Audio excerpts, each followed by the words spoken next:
red light is blinking. I'm sitting here with Roshan Thomas, founder of Biktrix Juggernaut HD Duo, which is killing it on Indiegogo. How's it going? It's going really good. Thanks for having me over here. Yeah, no problem. So we usually start by getting a little audio level, little checky check by asking you what you had for breakfast today. I actually don't eat breakfast, so that's not right. Everybody eats breakfast, but I eat it at a later point in the day. So my man, that's the same thing for me. You know, like every time we ask that question, someone gives me like this awesome answer. I'm like, that sounds great around 11 when I'm going to do that.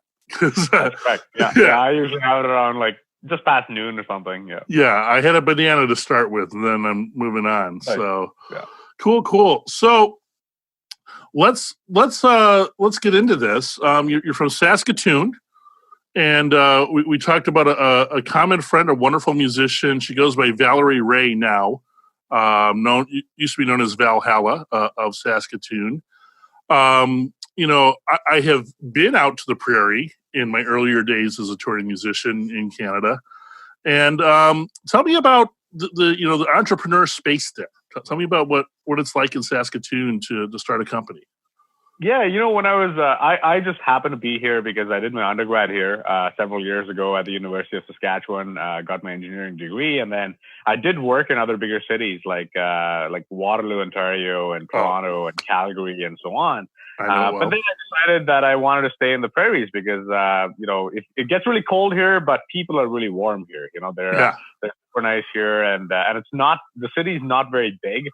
So I can get from one end of the city to the other end of the city in 20 minutes kind of thing, you know, so that's good. And then when I started my e-bike company, I thought, hey, you know what? Saskatchewan's probably the worst place to sell electric bikes. And if you sell it here, you can probably sell it anywhere, you know, and that was the hypothesis. And basically we just stuck around. There's a lot of startups up and coming here. I'm not sure if you've heard of Skip the Dishes, for example.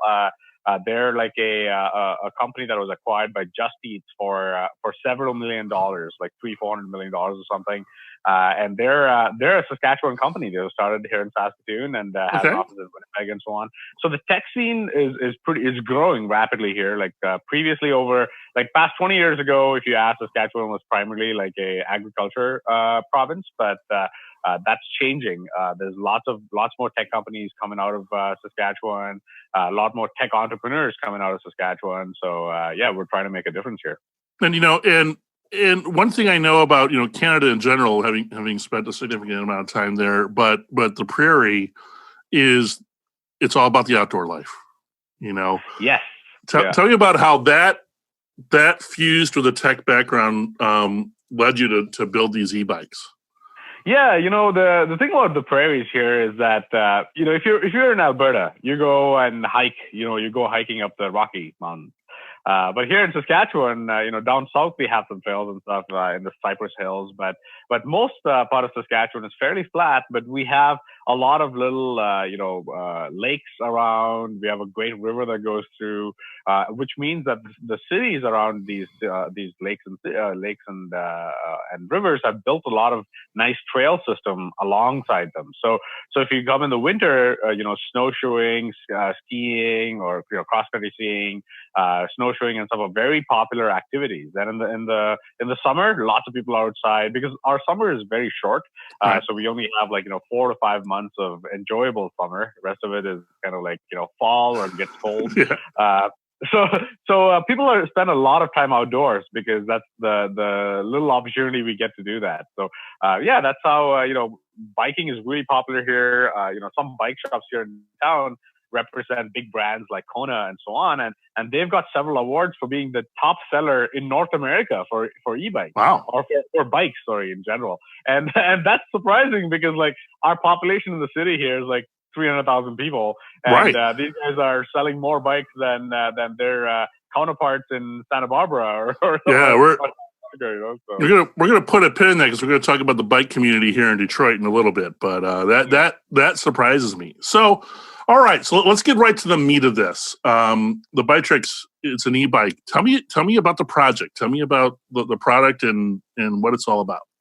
Yeah, so Biktrix as a company was started about 7 years ago. I started it in my basement, in my house. Actually, I had bikes all over the place, and the inspiration came from I used to work on motorcycles before, and one time I was super frustrated with the carburetor of my '78 CB750, and I thought like, man, this carburetor sucks. I should just make this electric, and then that led me to find out that electric motorcycle was a really hard challenge because of restrictions in the law, and also parts were very, very expensive. So I toned that ambition down a little bit and thought I should build an electric bicycle. And then I had this in the back of my mind, and I used to spend a lot of time in Europe at the time, and I was introduced to e-bikes there. And I thought like, man, this is like awesome. So I came back and ordered a bunch of parts, built some e-bikes, and just started riding them around town. And anybody who saw it, they were intrigued and they wanted to buy it. So just started selling, and that's how the company was formed. And this particular crowdfunding campaign for the Juggernaut Duo, the big thing with the Duo, the Juggernaut Duo, is that Duo. Duo means dual, and the key thing with this whole line of bikes is that it supports two batteries working in tandem. So essentially, there's a battery hidden inside the frame, and you can get a range extender that sits on top of the frame. So together, they switch back and forth, and you're able to get ranges, upwards of like 100, 150 miles on a charge. But we don't know if people wanted that kind of range, and that's why the crowdfunding campaign, to see if there is an interest project, and if it's worthwhile going and pursuing that line of product. Absolutely, yeah. And as we're speaking today on Black Friday in the States, you're at $800,000 US. So yeah, there's interest. That looks like the perception has been good. And the thing about Biktrix is that we really obsess over customer, happiness, right? So, right. And because we do that, out of the 800,000, a lot of the customers are already past Biktrix customers. They already have some of our bikes. Sure. Yeah. And we have a returning customer rate of like 30 to 40%, which means that 4 in 10 bikes are sold to people who already have one of our bikes. And put a pin in that, because that's going to be a critical piece of data for your continued success in crowdfunding and equity crowdfunding. So, agency brains like, wait, what? Let's come back to that later. All right. So before we get too much into the entrepreneurial side, let's unpack the culture of e-bikes, and in particular, your spin on the e-bike, which is this what I call like the fat tire off-road. So what kind of rider is going to want to get one of your products? Okay, so the big thing with bikes in general is this fat tire, became popular about 5 to 6 years ago. Really, about 8 years ago, there were only a couple of brands that did fat tire bikes, and then the whole bike industry thought like, oh, this is a fad. People are going to ride it. Why would they need a fat tire? It's so hard to pedal. It'll come and it'll go.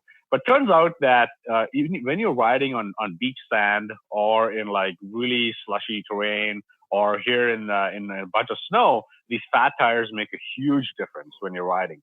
It's a difference between you can ride or not ride, Yeah. But the gigantic problem with fat tires is that they get really tiring because you have to put a lot of pressure to They're ride. working. Yeah, exactly. And that's why when I was introduced to e-bikes in Europe, fat tires weren't that popular when I was there in Nijmegen in the Netherlands. They were all really commuter tires because everybody commuted to work and they used their bikes more than cars. But then I thought, like, man, in North America, it'd be so much better if you had these fat tires with a motor on it, because then it's much like a motorcycle, and you can also ride like wherever you want, and it takes away that pain point of, this fat tire is hard to pedal, And so that's why 2014, Biktrix's first bike was a fat tire 750 watt mid-drive motor bike, and it's amazing that bike that we sold in 2014 is still like, if you look at the specs of that bike, it's still, outclass and outspecs most of the bikes on the market today. Totally. So that's why we've really taken into this fat bike market. The people who are... Oops, I lost you. Sorry, lost you. Yeah, let's let Brandon. That's going to be an edit there. So let's open up on your thought of where you were talking about the specs of your old bike, of your original bike.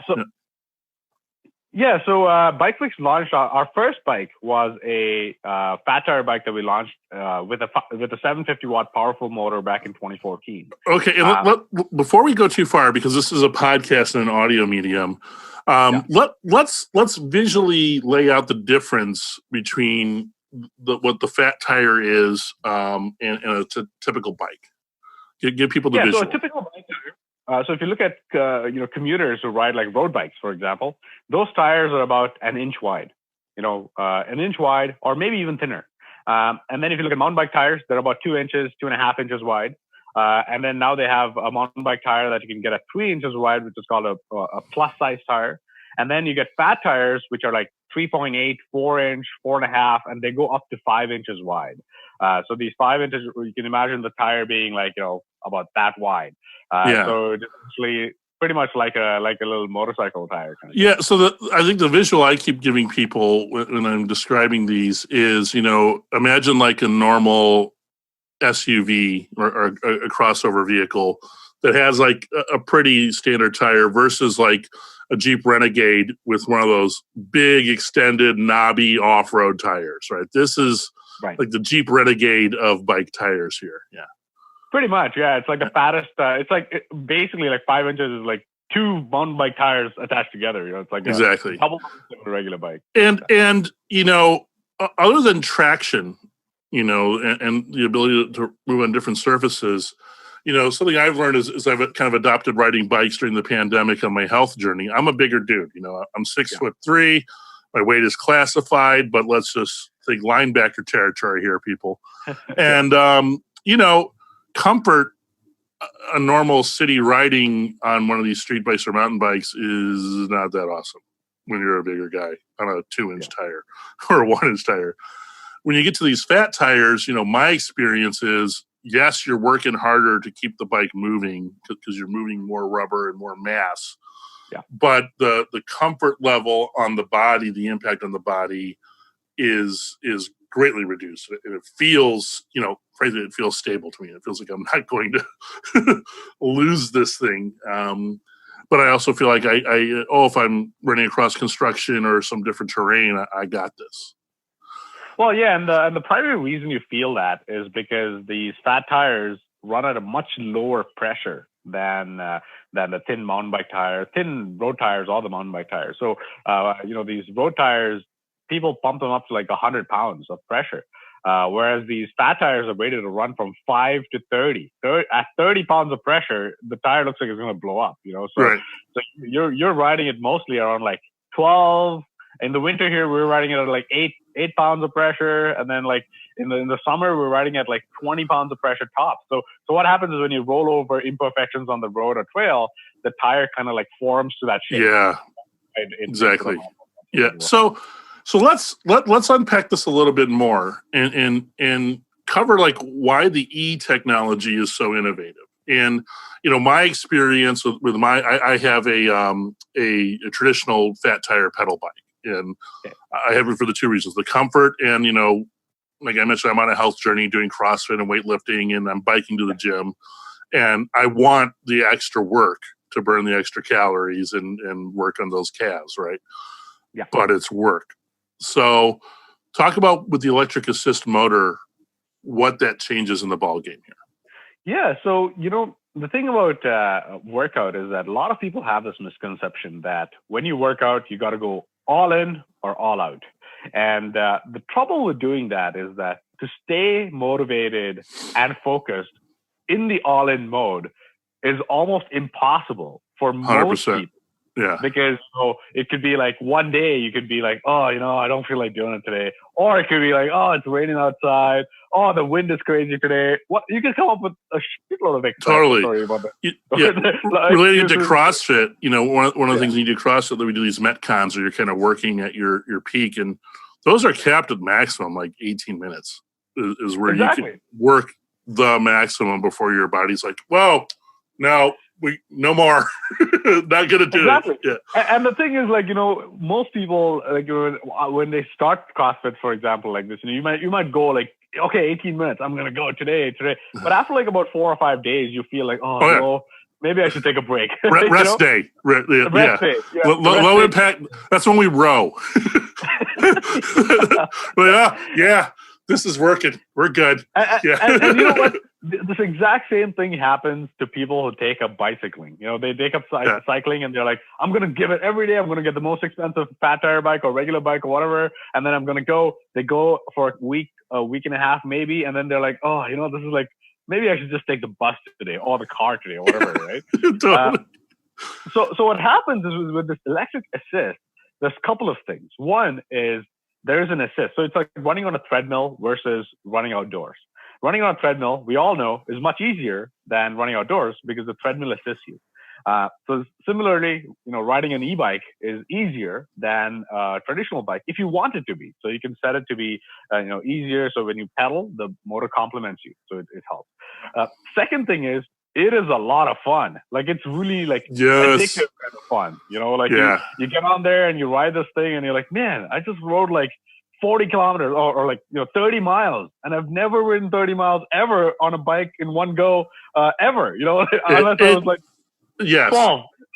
Now I've been, bikes are at a premium and hard to find during the pandemic here in Michigan, Detroit. So that aside, what I discovered this summer, and then of course, we were involved in a scooter palooza project with the advent of all the, the lift scooters and, they're all over the city now. This electric assist transportation, I know as soon as we can start accumulating bikes again and we get past the winter, is going to be a huge part of my spring and summer. I can't imagine once I get an e-bike driving all the short trips anymore. Like that's going to be an integrated getting out in the world pedaling.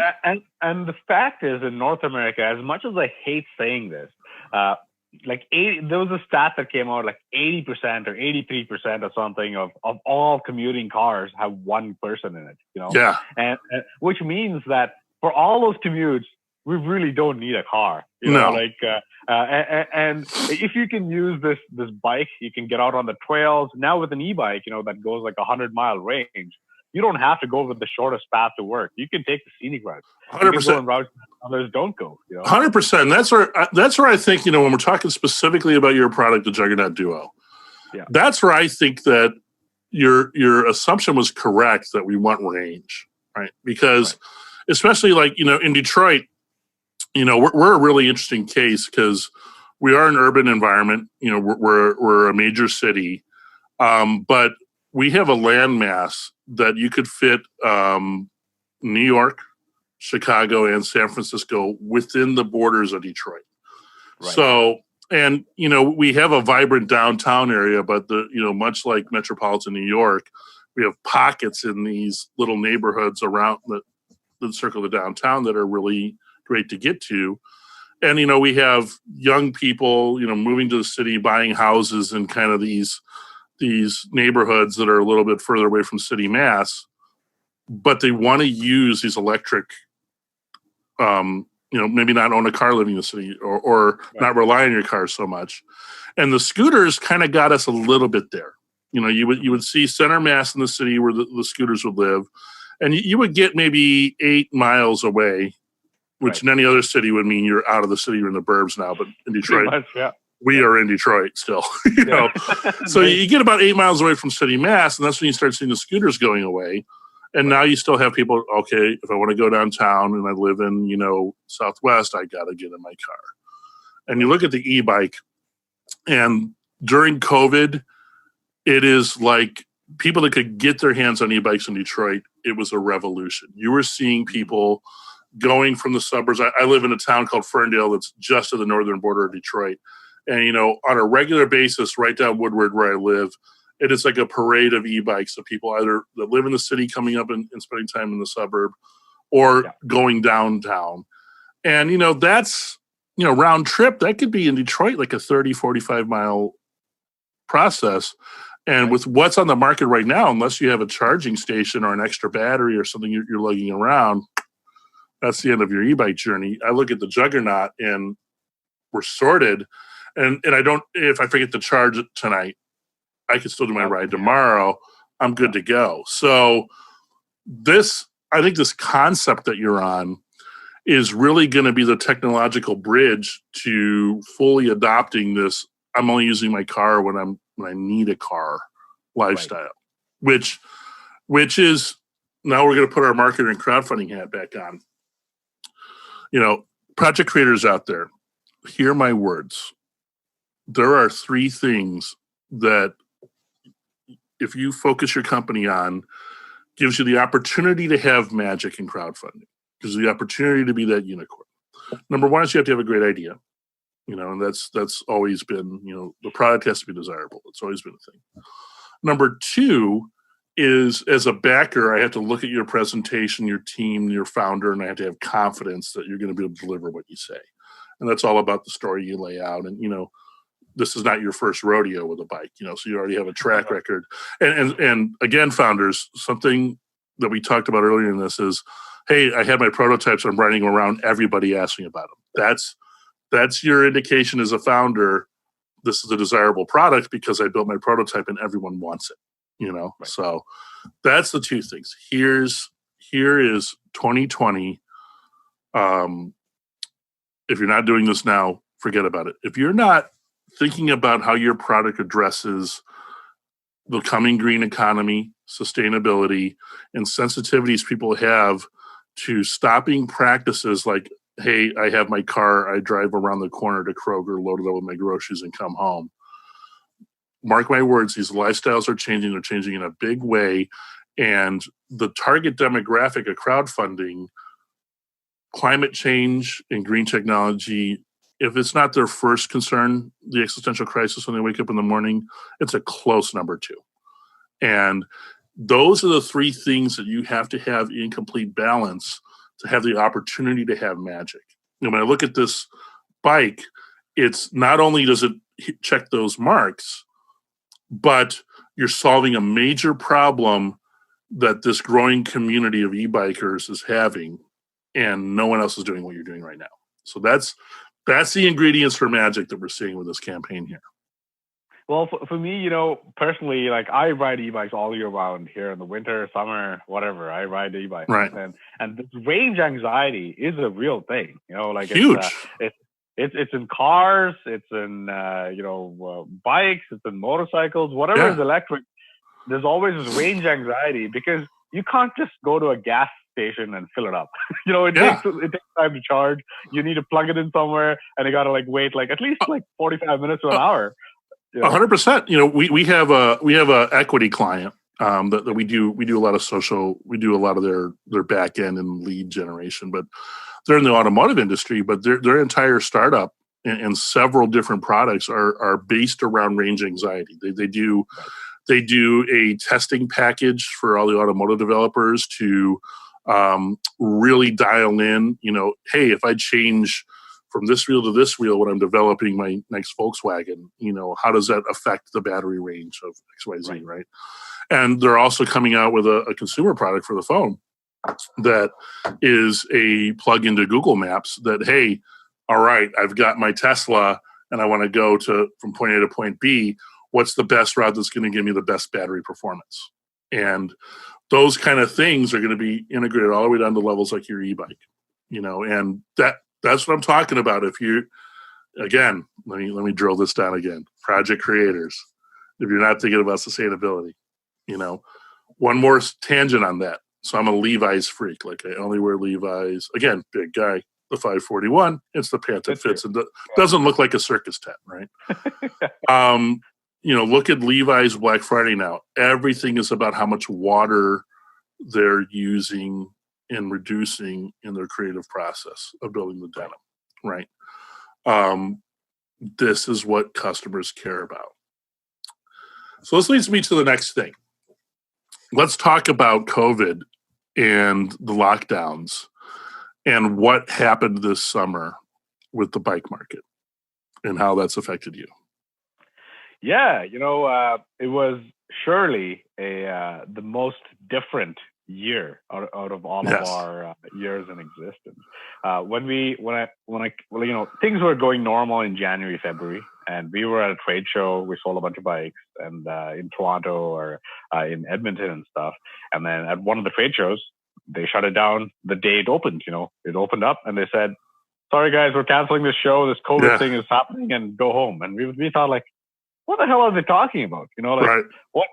It's not a big deal. It might be just a flu or something. Because nobody really had any idea. And we were all like, yeah, this must be just a flu. And who knows? Maybe we'll just open up next month. Yeah. And then things started getting to look a lot more grim. Because they started, everything was shutting down, all these trade shows, a lot of people getting laid off, and then a lot of businesses closing, and a lot of lockdowns happening. And then in March, we were in the situation where we're like, man, maybe we won't be able to sell any of these bikes because, like, little did you know. Well, exactly, right? We're like in March, we thought like, and this is not just us. This is like even big companies like Tech and everybody, and all these guys. Everybody's thinking the same thing, right? They're like, well, all of our bulk of the bikes are supposed to arrive in April-May timeframe because that's the peak of the season. But maybe we should tone it down a bit because this year might be a write-off, So spoiler alert. So all of us ended up like calling our suppliers and stuff and saying, "Hey, you know what? Hold off. Don't ship all the bikes. Maybe reduce it if you can. If you haven't built them, don't build them yet because we don't know what's going on. We don't know what's going to happen." And then sales did not drop. In fact, because of people sitting at home, our website visits just doubled overnight. I think from like end of March to like beginning of April, our organic visits to our website just doubled.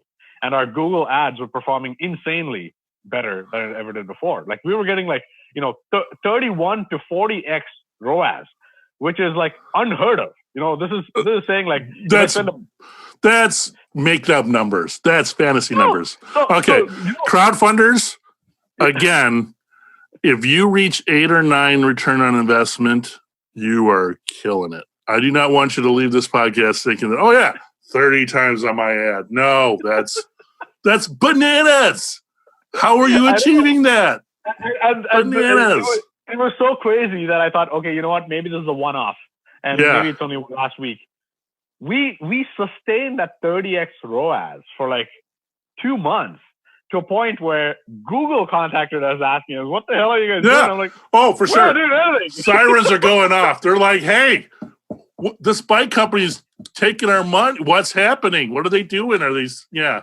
And the crazy part with Google ads is that I think when you run these ads, you'll see that, one day you get a bunch of sales and the next day you get nothing. It just keeps like spiking. Right? So I used to always tell the Google guys on the phone that, hey man, they got one of these specialists to work with us. And I was like chatting with them. I was like, hey man, is this Google like throttling our performance? Because it looks like it's on the upward trajectory and then bam, you just like kill it. And then it goes up and bam. Yeah, they're doing that. And then he's like, "Oh no, we don't do any of that stuff." But either way, not us.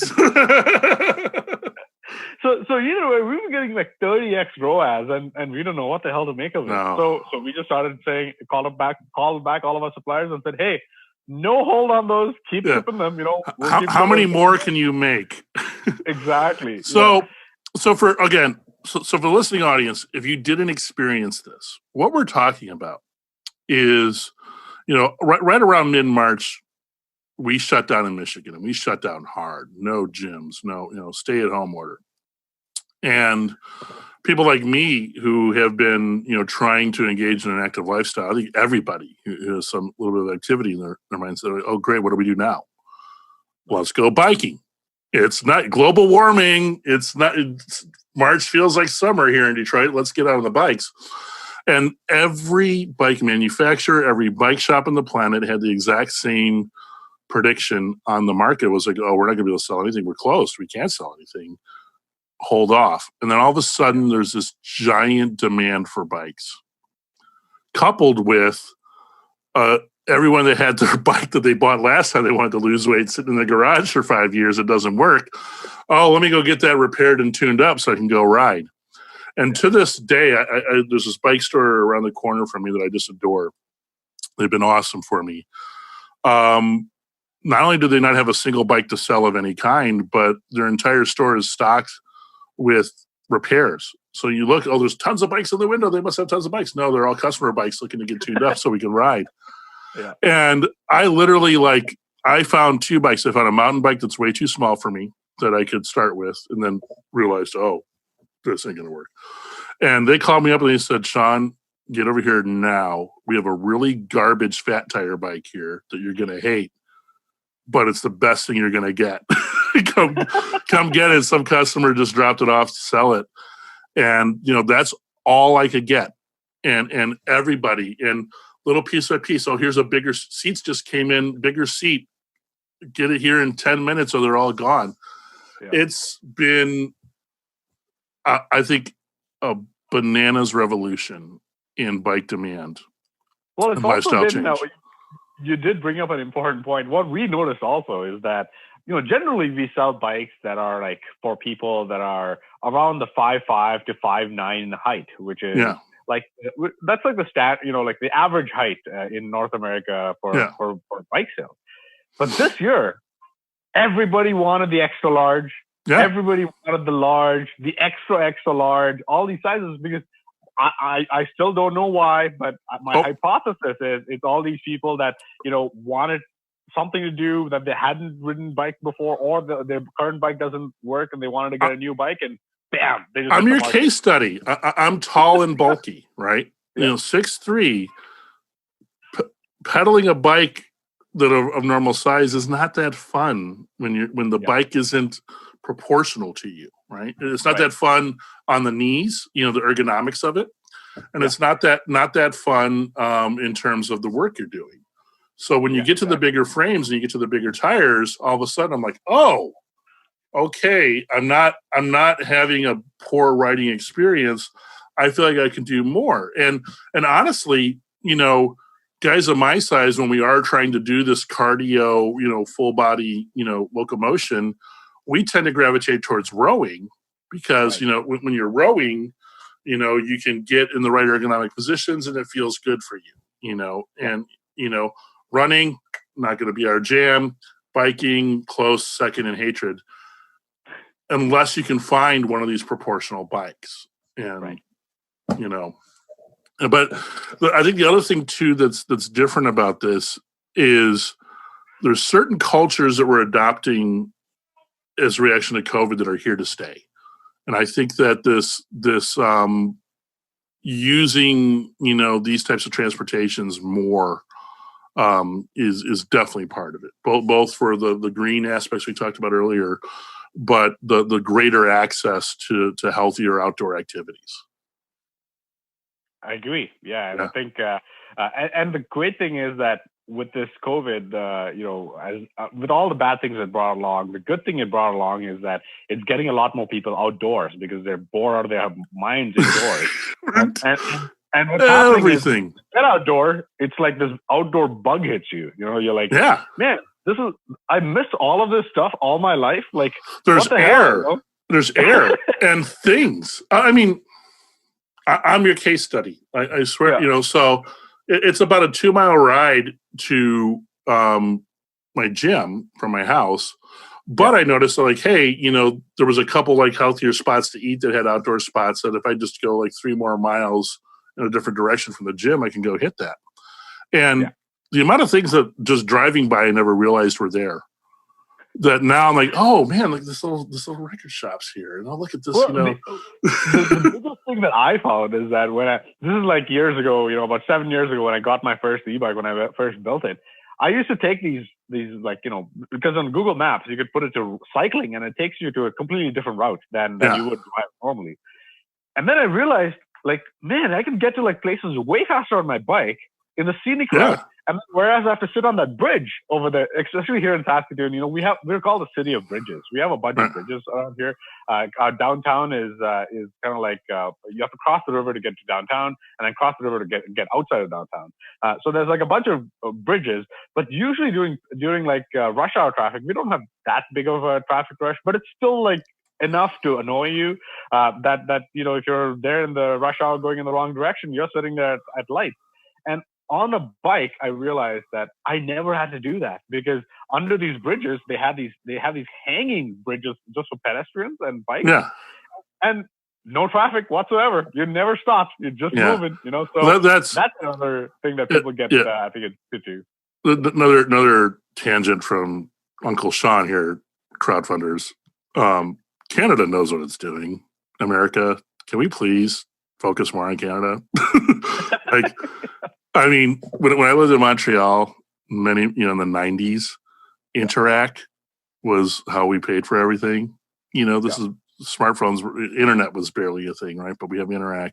We still can't figure out the stupid chip on the debit card thing here. And, I'm sitting, I'm listening to bare naked ladies walking around in baggy clothes and, goofy colored shirts with my Oakleys and, living a cash-free lifestyle in the 90s in Montreal. So let's figure this out, everybody. That always gets me when I travel to the States. I pull out my card and I go tap and nothing happens. I'm like, oh damn it! And then I go chip and nothing happens. And then they have to swipe it and I got to sign it. And then they ask me for a zip code, so I got to put in my.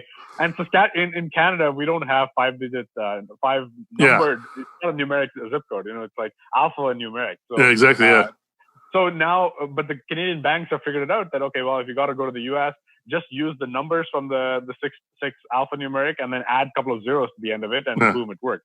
So now I got to do that. Or the worst annoyance was actually my wife and I drove, we took our fifth wheel from here and drove down from Saskatoon to Vegas, and then from Vegas to Florida, and then up north from Florida, to Boston, Chicago. Oh, you're and back. Crazy talk. What are you doing? Yeah. So when we did that, the most annoying part was filling gas. I had to stop there, go inside, tell them, hey, here, can you authorize $100? Okay, sure. Then come back over here, fill gas, and then go back in there with the receipt. And then whereas compared this to Canada is you can go here, go to your gas station, and fill up, tap, done. And the worst part about American gas stations, there's no arrow bars to be found anywhere. You're I need my arrow. I need my arrow. What's going on? All right. Enough bagging on the U.S. from Canada lovers. But I love the U.S. But we love the U.S. We're good. We're a dumpster fire, but we're good. No, seriously, Interac. Google it. Look it up. In the 90s, we had this figured out. We still can't figure it out right now. All right, so let's put our entrepreneur hats back on. What does the next 2 or 3 years look like for you after this campaign? Yeah, the primary reason we're doing this campaign, like I said, is to launch this new line of bikes. And the secondary reason is for us, we've got about 4 foot of snow outside, and selling bikes in 4 foot of snow. There's actually surprisingly a number of new cyclists on the street right now in Saskatchewan, even in the cold and even in the snow. They love it. It's a lot of fun. But that said, we can't sell a ton of bikes still in the winter. So this crowdfunding campaign is also an opportunity to get our eyes, more eyeballs from the rest of the parts of North America where there is no snow, where the weather is always perfect. And that's what this is help. And with this growing, people getting a bug of being outdoors on a bike, I think it's going to be a habit that sticks. So this is not a fad that's going to go away. It's going to be a habit. You start going out every day or every 2 days, then it becomes a habit. It becomes a part of you. And you're like, well, I got to go right now. And I think more and more of that is going to happen in the next couple of years. So I'm thinking that next year is actually going to be insane for the bike world in general, because all the people who couldn't get bikes this year in the riding season are going to be in the market to go look for bikes next year. But the supply of raw materials in countries like Taiwan and China and South Korea, they're all really bottlenecked because of the shutdowns that those guys faced, which were way more intense than what we had here in North America. So in Taiwan and China were completely shut down, with no activities happening for few months, So that is going to have a ripple effect on the supply of all of these goods, which is why next year is going to be an interesting year. But if you have bikes, you're going to sell, and if you don't have bikes, well, too bad. How are you addressing the company to handle the scale? Because this camp, let's talk about units, right? At 800,000, we're just shy of 400 units here, right? And I got to imagine that your predictions are going to be correct. If you were to do a subsequent product and another crowdfunding or however you chose to execute this, the idea of touching 1,000 to 2,000 units is well within reason. Yeah. How are you preparing to deliver that many units? Well, the good thing about our company is that we grew slowly but surely over the past 7 years. So we've been, doubling every year. So we know what it takes to build 2,000 bikes to 4,000 bikes and 4,000 to 8,000. So we're prepared for it in terms of, we've got really good partnerships, and we've actually booked the parts for most of these bikes even before we've sold them with our suppliers, because we know that, hey, it's not a question of whether we can sell them. It's the question is, how soon can we sell them? Right. And that's why, of course, if you're sitting on 4,000 bikes, that we cannot do for too long. Nobody can do that because there's still a bunch of cash tied up, and cash is always limiting. But we're prepared because we assemble these bikes here in Canada. That's one of the key, features for our bikes, is that we get all the parts from wherever they make them best, and then we assemble them here. So we actually also work with a couple of factories in the U.S. We have a frame manufacturer in California and one in Wisconsin that we're working with. Actually, Wyatt Industries. Look up their bike company. Great bikes, custom made. Individual frames welded by American labor in Wisconsin, which is just freaking awesome. So we have lots of these suppliers, not just in Asia, but also strategically in US and other countries. So that's how we're able to, think of the scale, is because we've got all these, all the logistics part lined up in the supply chain. So when the demand is there, we can be sure to supply. So again, project creators, that's category number 2 that you got to have confidence and figure out, right? So let's dial into the big kahuna here. Let's talk about price point. We're talking on Black Friday in the US today, and I see you're running a Black Friday sale. So the 750 watt kind of the entry point right now is at 1,400 US, and you range all the way up to your flagship model at about 3,000 US. How do you fit? Knowing that all these solutions are killing, the range of your competitors. How do you fit in the price point of the market here?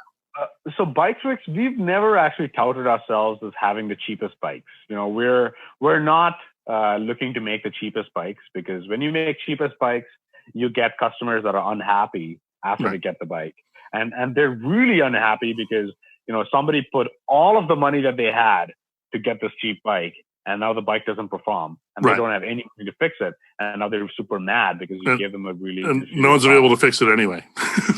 In fact, and bike shops don't want to touch them, because they're all made with cheap parts. Because the problem with bike shops doing it is that they look at it, they're like, well, it's going to cost you $1,300 to fix it, and the customer's like, well, I paid $600 for this bike, and so then that's why bike shops don't want to touch it. So what we did is with $1,300, that particular model is our first bike that's actually under the $1,500 or $1,600 price point. It's actually our cheapest bike, but we've launched it because we want more people to experience what a quality bike you can get for $1,400. And $1,400 for an e-bike, if you compare the specs that's on that bike, it's unbelievable. Our competitors are probably thinking these guys are stupid idiots. They're going to go bankrupt next year. No. That's probably what they're thinking. No, I can't remember. I don't remember the brand name that the bike shop around the corner carries, because again, they're sold out. Yeah. But when I was pricing out a good fat tire e-bike, that nowhere close to the range and features you guys have, by the way. So it was around an $1,800 to $2,000 adventure here, right? Right. And for a bike that has a range of maybe maximum 20 to 30 miles, when we're looking at you, I'm like, this seems to me to be very aggressive pricing. It is actually very aggressive, and we are only able to do this because it's a crowdfunding campaign. Because we can say, okay, we've got 200 units, we've got 1,000 units of this bike sold. Let's go, get that done. So that what we can do is we can. We're cutting out all the middlemen. So there's no, there's no wholesale. Sorry, bike shop. Sorry, yes, that's right. We do pay bike shops $100 to assemble bikes for customers. Right. So, if they want that, we do that. Because we like the partnership that our customers have with bike shops and local support and all that stuff. So we want to keep them happy. But from a consumer point of view, we cut all the middlemen while selling this bike. And the second thing we've done is when we have to predict how many bikes we can sell and go place an order, I'm never going to say, okay, let's place an order for 2,000 bikes and hope for the best. Like that's Right. never going to happen, because that's a lot of money and I don't have deep pockets. I'm actually a poor old immigrant guy that came to Saskatoon and just settled here. And right now I'm doing okay, but I'm not the richest in any way, Right. So with the crowdfunding, the good thing is people are believing in our product and putting their money forward for us to make this a reality, right? So that's why we're able to do this aggressive pricing on crowdfunding, because once we get that nailed, we can also like optimize for, okay, we go to FedEx and say, hey, FedEx, usually when you go to FedEx and say, hey, I want to ship a package, what's the best price you can get me? They ask you, how many packages are you going to ship in a month? And then if you say 100 a month, 1,200 a year, they give you some kind of a price. Right. But if you say, I have 3,000 bikes I need to get out the door next month, then they give you a very different price. So we go to all of our, supply chain guys and say the exact same thing. We say, hey, we've got 1,000 bikes to ship out in next month, or 1,000 bikes to ship out in March or April. What is the best price you can get us? So that's how we're able to squeeze a little bit and optimize for the entire flow, that we're able to sell these bikes at the best price possible. So when our current customers come back to me and ask me, hey, if I don't do this in the crowdfunding, if I wait till it comes on your website, can I get the same deal? And then we say, well, probably not, because first of all, we're backlogged. We're going to be shipping a bunch of bikes just to these guys who've already put their money and trusted us. So they're going to get first priority before we sell on our website. And then second is, when we do sell on our website, yes, we can add on to this batch of 3,000 with like some more, or, whatever the number is with some more bikes, but it's never as good as going and saying, I want this bulk number of bikes, Totally. So that's why, that's why the price point, we're not the cheapest, but we fit somewhere in between. And again, marketing hat on, I almost wonder if you should be considering a go-to-market lifestyle of, hey, we have our new model year available on crowdfunding in the winter, and that's when you buy it, and then we deliver it over the summer. And if you want another one of our bikes, catch us in November. That could be a very, especially with the seasonality. If you take on average the climates in North America, bike riding unless you're in Florida or the deep South, March to early November tops, and that's your window, right? So exactly, yeah. This is great. Normally we talk about ads that how they perform and whatnot, but I think you guys are a bit of an outlier for what we discussed with the COVID conditions and whatnot. But let's just rest assured, audience, they're running ads. They're cool. They look great. They hit all the marks. I think usually this is the thing that you have to think in your mind, right? Like for a company, is that how can I sustain running ads when sales slow down? But the key thing to keep in mind, and that you need to tell yourself, is slow sales will not improve if you don't run ads. Right. It's like a chicken and egg problem, but it's kind of that dilemma where it's like, well, if I don't spend the money on ads, I don't get sales. But 100%. I'm not getting sales, so how do I spend money on ads? And I think the other thing, I have a background at Apple, right? And we used to talk about this all the time, is the reason to buy. You have to think about this like kind of sales agriculture, where, all right, I'm running ads and I'm getting a message across that's creating desirability for my product in a customer's brain, right? Yeah. But the more of a utility and a premium your product is, like a MacBook Pro, for example, or an e-bike, is it's not going to be an impulse purchase. Oh, the new MacBook Pro is out, great, swap out my MacBook Pro. At that price point in that purpose, your customer is going to be thinking, okay, great, I totally want the new Juggernaut, but I'm not going to buy it now because I'm not going to need it or ride it, or the life cycle of my current bike isn't going to end until XYZ date. Right. But that could be like a 7-month span where that customer is thinking about, oh, this is what I want. Great, seed planted. I'm going to execute down the road. If you're not running ads at a certain tempo and clip and changing up your content and making sure that messaging is hitting, you're not going to have any agriculture sale. You're only going to be, relying on this impulse buy, which, if you're doing an iPhone case or a food product or whatever, that might be all you need to worry about, But the more involved your product is, the longer the tail you have to think about of your marketing presence and that mind share you have in the customer. So exactly, and as you we're competing for that customer that wants a really premium product, right? And bikes are really especially difficult selling online, just like selling shoes or any apparel, because you don't know if it'll fit. You don't know if you like the touch and feel of the thing that they're buying. But the biggest difference between a bike and like an apparel is that the shipping expense kills it. For us to ship a bike to and fro, it costs 30 times what it costs to ship an envelope, for example. Plus, in the shipping, what if the return bike is coming back and got some damages on it, and now we can't sell the bike? For us, we've been fortunate that we've been very careful with the way we pack our bikes and ship our products and then describe the products online. We have video calls with customers showing them bikes. A lot of times customers tell us, hey, I'm 5'8", I have a 30-inch inseam. Will this bike fit me?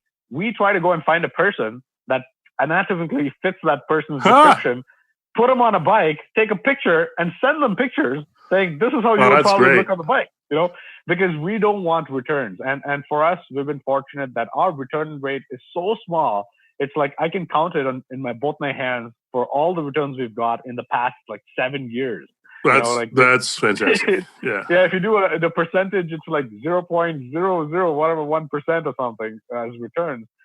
And the point of that is that you need to be transparent. You need to be really honest with your description. We launched a cheap bike earlier this year for $1,300 on our website. Actually, it was $999 US where we could ship it, called the Swift Lite, and that was our first entry level bike.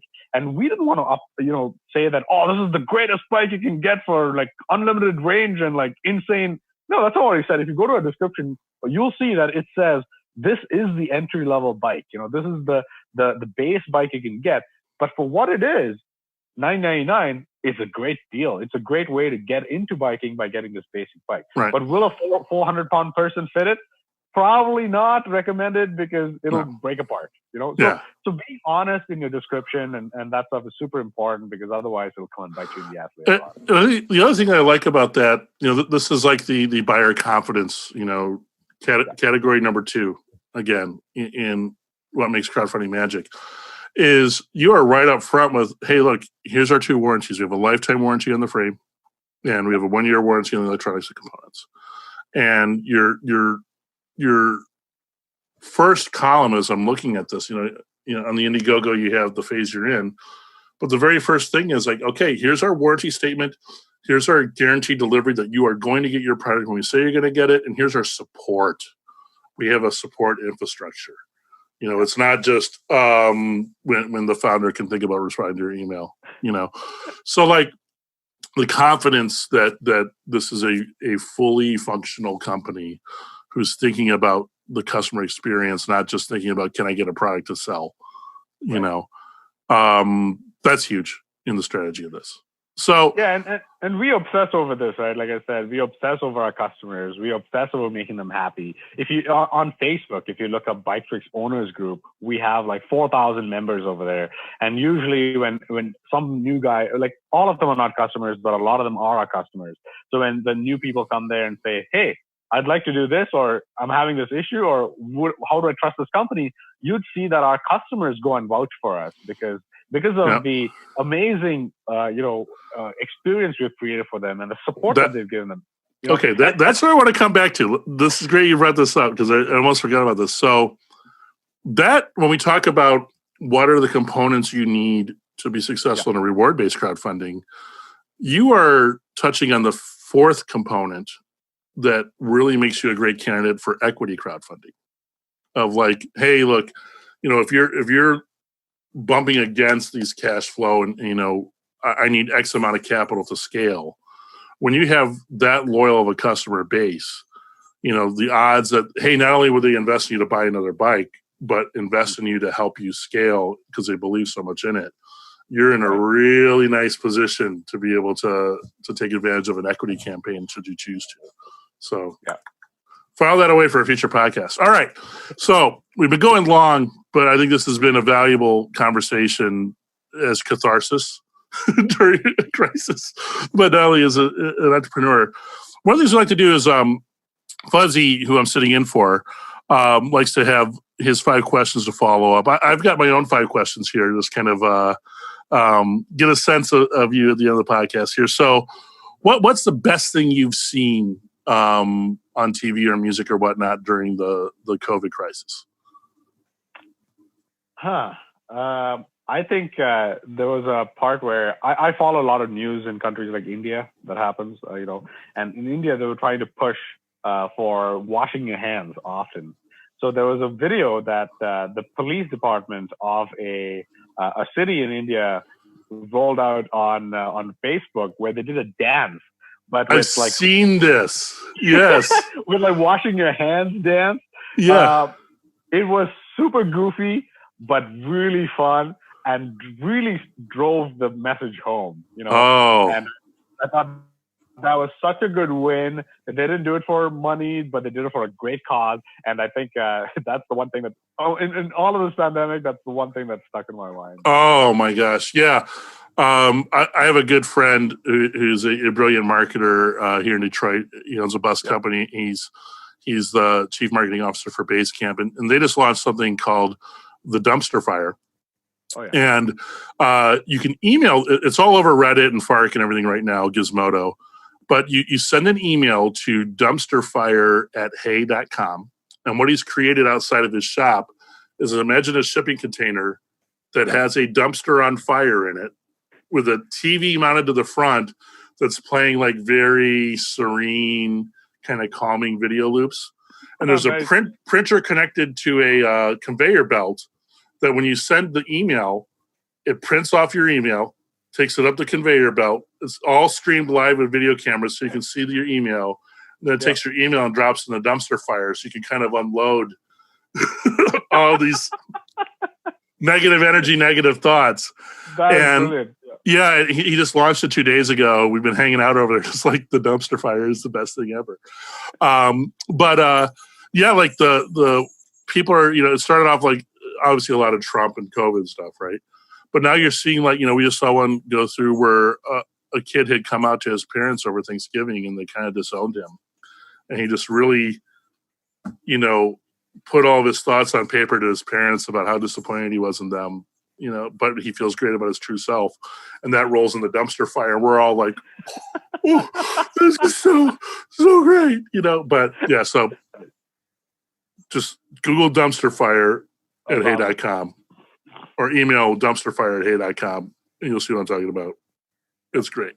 So what shows are you streaming right now? What do you watch, or do you watch TV? What's going on there? I actually do the recent show that I did watch. So I do like shows a lot. I just don't have the time to watch it. So usually in the middle of the night, I sneak up for an hour or so when our little toddler's sleeping and sneak some shows in there. I watched The Queen's Gambit. It is an excellent show. Yes. I think I'm not a big chess player, but I used to play chess a little bit. But that show, incredible. I'm getting ready to start that. That's on my agenda here. Awesome. What music are you listening to?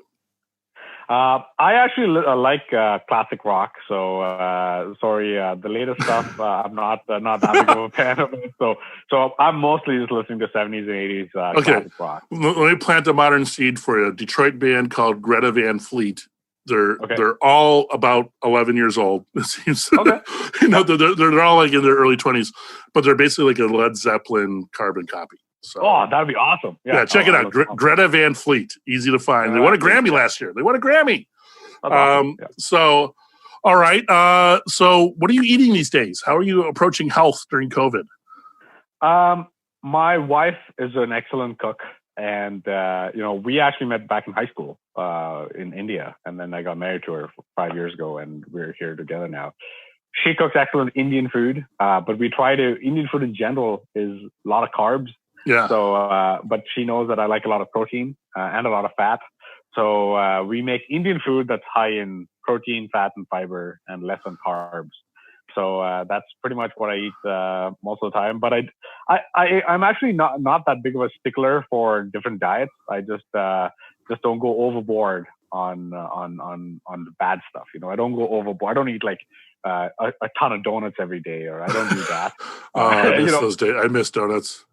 Yeah, I used to eat a lot. Like, you know those jars of condensed milk? Oh yeah.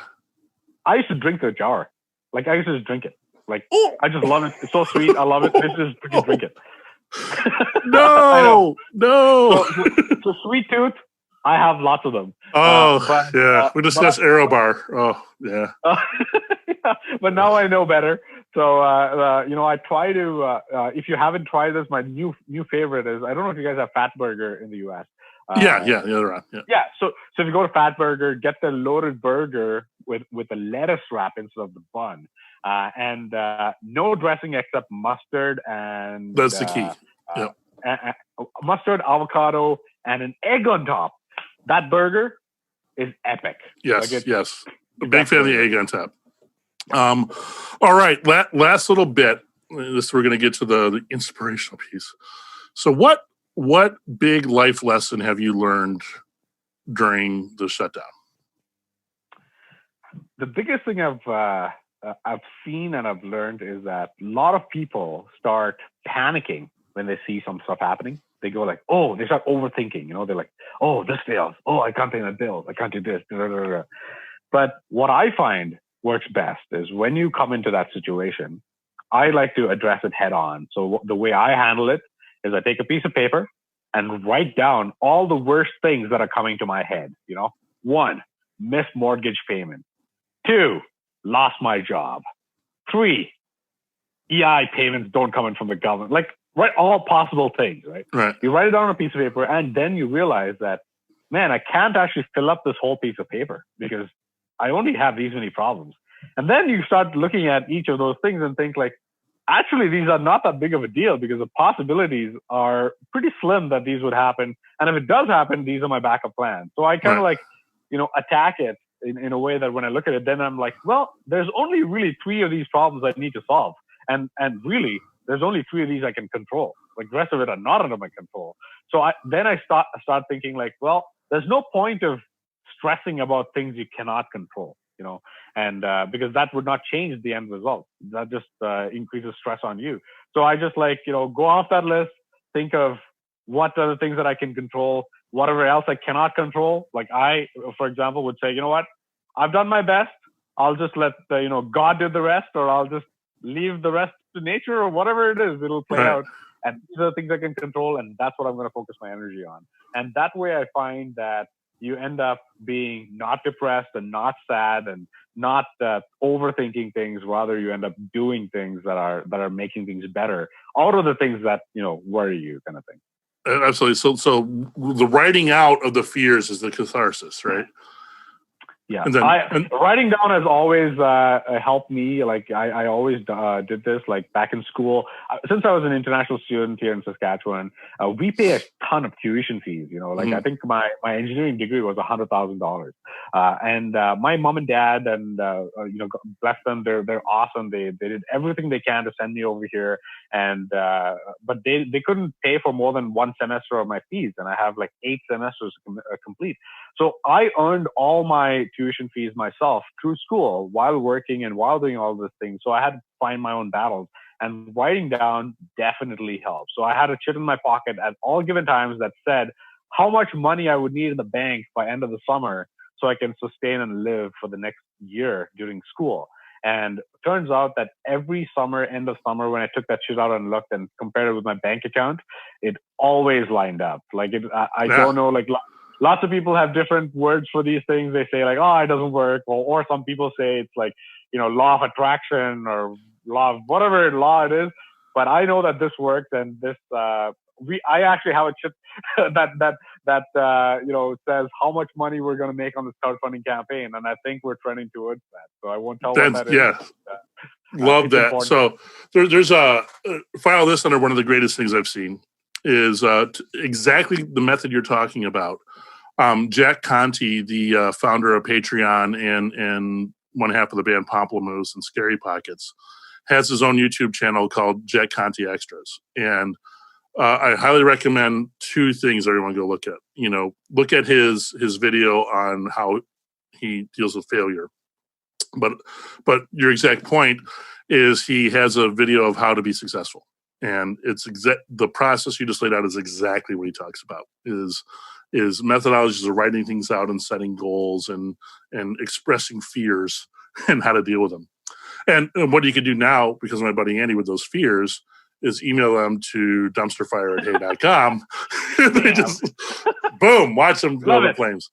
Well, this has been one of my favorite interviews, I got to be honest. Roshan, this is, you've got magic here. I don't like to say unicorn or whatever because you've earned this, right? But you've done everything that a project creator can do to prepare themselves for success. And I'm super happy that you're having success with it. And, I have every confidence in the world that if we were to check back with you in a couple years and you pull out your little sheet, it's going to match. It's going to match. Well, thank you so much for this podcast, and thanks for doing this. And, I'm very open and transparent, which can sometimes come bite me in the ass because I talk too much about things that I shouldn't be talking about. But you know what? I only intend the good for people. If whatever I say help people, then why not? Go for it. And if that means that I might lose a little bit of sales, man, that's okay too. I don't think you're going to lose it. I think transparency is the new black, and that's what people like. that a lot of people don't realize. Like previously, I used to get mad when somebody in my town goes and buys another e-bike from some company in Vegas, and then they ship it over here, and I look at them, man, why did you buy that? Why didn't you just come and buy it from me? But the fact is that you would never think of that if you realize the fact that I could never possibly sell to every person in North America. No. Ever. I could never sell something to everybody ever. So the ocean is very big with lots of fish out there, and everybody's got to eat. So you eat what you can, and let the rest be for others. Then what you can do with your new line of bikes is when they're on the trail and they run out of battery, and you zoom past them going out and then heading back in. I'm a tie rope. I'll give them a little opportunity to upsell, maybe get one of your bikes next time. All right, Roshan, thank you so much. This has been an awesome interview, and good luck to everything in the future. People, check it out. As of taping today, there are about 14 days left. The Biktrix Juggernaut HD Duo over on Indiegogo. It's killing it. Get your order in. Trust me, man. This is the best bike and the best price you're gonna find. And if you're a project creator, study this campaign. This is how you do it. All right. If you have any questions, feel free to email me. I'm just Roshan@biktrix.com. I actually look through all of my emails. I only reply to some of them, but I do look through all of them. So if your email catches my attention, you will hear back from me. Fantastic. All right. Thank you so much. Thanks for being a guest. Thanks again. All right. Have a good one. Take care.